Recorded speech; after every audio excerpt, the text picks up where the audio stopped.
El intérprete de lengua de señas y la cultura sorda. ¿Qué relación existe? ¿Qué relación debe existir?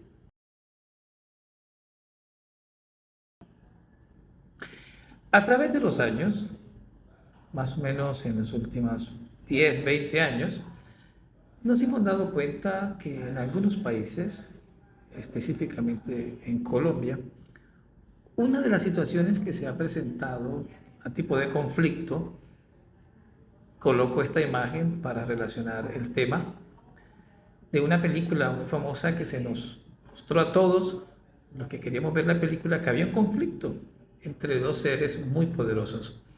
Uno de ellos era Godzilla, una especie de dinosaurio antiguo del mar saliendo de las aguas, y otro era King Kong, ¿verdad?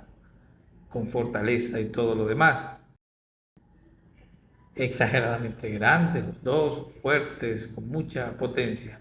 Cada uno dominando un territorio, un entorno, y la película nos mostraba que iban a mostrar cada uno cuál era el mejor o cuál era el que tenía más fuerza el uno que el otro. Eso fue lo que nos invitó a ver la película cuando se promocionó en diferentes medios generales.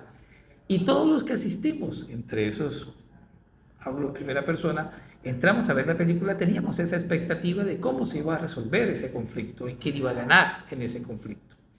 Y ahí estuvimos exponiéndonos a lo que la película nos decía, atentos a ver qué era lo que se iba a resolver en el enfrentamiento de estas dos criaturas que estaban protagonizando este conflicto. Sin embargo, cuando yo vi esta película, inmediatamente comencé a analizar la situación en la que hemos estado viviendo en los últimos años. ¿Cuál es la relación entre nosotros, los intérpretes de lengua de señas, y la comunidad sorda? Y llegué a la conclusión de que esto forma parte de dos perspectivas que se han podido discutir, en la que hay muchos conceptos diversos de diferentes países sobre si los intérpretes formamos parte de la cultura sorda, y hay posiciones distintas. Una de ellas es la posición de la Federación Nacional de Sordos de Colombia, FENASCOL, quien tajantemente dice: no, los intérpretes no formamos parte de la comunidad sorda.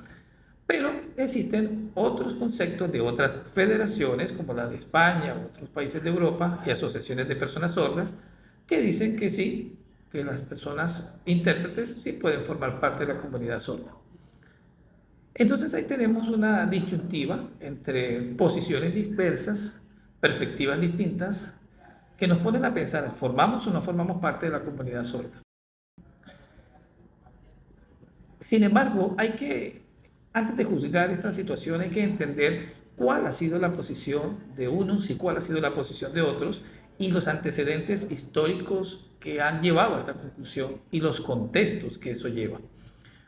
Uno de esos que debemos tener en cuenta ha sido que las realidades han sido distintas, cómo ha sido el desarrollo de las mismas comunidades sordas, el marginamiento que han tenido, y eso nos ha llevado a entender cuál es realmente la propuesta que nosotros debemos analizar, y esta presentación hace el preámbulo para hacer una presentación de una propuesta que tenemos específicamente.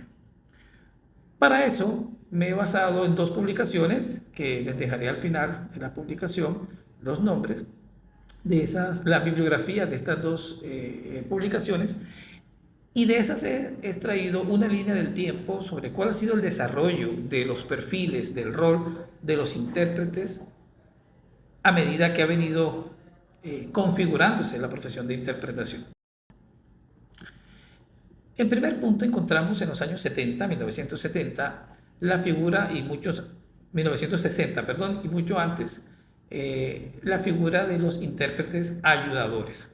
Eran las personas que acompañaban a sus personas sordas. Muchos de ellos no eran intérpretes como tal o reconocidos, eran más que todo personas como familiares, profesores que los acompañaban, amigos a diferentes situaciones, en los cuales se portaban de una manera benévola, colaborativa, hablaban por la persona sorda, hacían referencia a las preguntas, respondían por ellas, opinaban por ellas, y consideraban que la persona sorda no tenía todas las habilidades para poder afrontar este tema de la comunicación, y consideraban que ellos eran las personas que estaban colaborando y ayudando a las personas sordas. Sin embargo, este tema y esta seña específicamente de ayudador o ayudante ha sido muy delicada y ha sido muy criticada por parte de las comunidades de personas sordas. Básicamente porque transmite un rol muy similar como el considerar que las personas oyentes somos las salvadoras de las comunidades sordas o de las personas sordas y las vemos como pobrecitos que no tienen las capacidades y que nosotros los oyentes sí pues, tenemos esa capacidad. Ese enfoque y ese rol fue evolucionando hasta a un extremo completamente contrario. Ya no era el ayudador, sino a un polo opuesto que era la figura del intérprete máquina, un intérprete robot. Este concepto o este rol hacía referencia a que los intérpretes solamente veían la necesidad de pasar la información sin tener ningún adecuación de contextos culturales, comunicativos o de la lengua, sino solamente se limitaba a lo que están diciendo, yo lo informo, pero no hago ninguna adaptación ni al nivel comunicativo de la persona sorda, recibo mi pago y sencillamente ya, se acabó el tiempo, adiós, no me comprometo, no tengo que hacer ninguna otra actividad. Entonces, miremos que habían dos extremos, el ayudador, que no permitía que la persona sorda saliera adelante, opinara por sí misma, y el intérprete máquina. Por ejemplo, el intérprete máquina podía ir a una cita médica donde el médico le hablaba en términos muy técnicos sobre lo que tenía la persona sorda en el diagnóstico. El intérprete pasaba la información tal cual, pero no le importaba si la persona sorda había entendido la información, había comprendido y simplemente se iba y muchas veces la persona sorda quedaba sin comprender realmente lo que había pasado. Estos dos extremos del intérprete ayudador y el intérprete máquina realmente no fueron los adecuados para la población sorda, estamos hablando de los años 70. Sin embargo, posteriormente, en el año 75 en adelante, se comenzó a cambiar un poco esta figura, ya no del intérprete ayudador, sino teniendo en cuenta las habilidades comunicativas, de ver más un rol de facilitar el acceso a la información que necesitaban tener las personas sordas. Hablamos del intérprete facilitador. En esa medida de tiempo también fuimos llegando a un rol mucho más adecuado, que fue el rol del intérprete bilingüe bicultural. Ya con este rol se pudo dar mayor claridad que nosotros como intérpretes teníamos que entender que no solamente estábamos interpretando las lenguas, sino también las modalidades de la lengua, es decir, que había una modalidad auditiva oral a una modalidad visogestual, pero que también había aspectos culturales de la cultura oyente, una cultura mayoritaria, a una cultura minoritaria como era la comunidad sorda. Y estamos hablando de los años 80. Posteriormente, en la década de los 90, se hicieron nuevos ajustes y se comenzó a hablar de una posibilidad que era el intérprete aliado. Hacía referencia a trabajar de la mano con la comunidad sorda, una comunidad minoritaria, y esa ha sido la propuesta que traigo para esta exposición. ¿Realmente cuál es el rol adecuado que debemos cumplir nosotros? Por eso les traigo este análisis. Sabemos que la mayoría, el ideal de la comunicación es que las personas se comuniquen sin ningún intermediario. Nosotros, como intérpretes, a la final terminamos siendo un ruido en la comunicación entre oyentes y sordos. Pues que sabemos que no va a haber una comunicación completa porque las personas oyentes no dominan la lengua de señas y las personas sordas no dominan totalmente el español. Es donde nosotros entramos a jugar un rol de facilitador entre dos lenguas y dos culturas. Pero a la larga también hacemos afectación. El propósito es que hagamos la afectación negativa menos posible. Es decir, que entendamos que hay una hegemonía, una mayoría de personas oyentes y una minoría de personas sordas. Toda esta información realmente nos pone a pensar en cuáles son nuestras responsabilidades ante el servicio de interpretación. La principal, ante todo, es respetar las decisiones que el colectivo sordo determina. Como intérprete y como nuestro rol de interpretación, no podemos opinar o juzgar si la decisión de una comunidad sorda se va por un camino o por otro. Esa es una decisión de ellos y nosotros debemos tener conciencia de que es su lucha. Lo segundo, no afectar con nuestro trabajo los derechos de las personas sordas.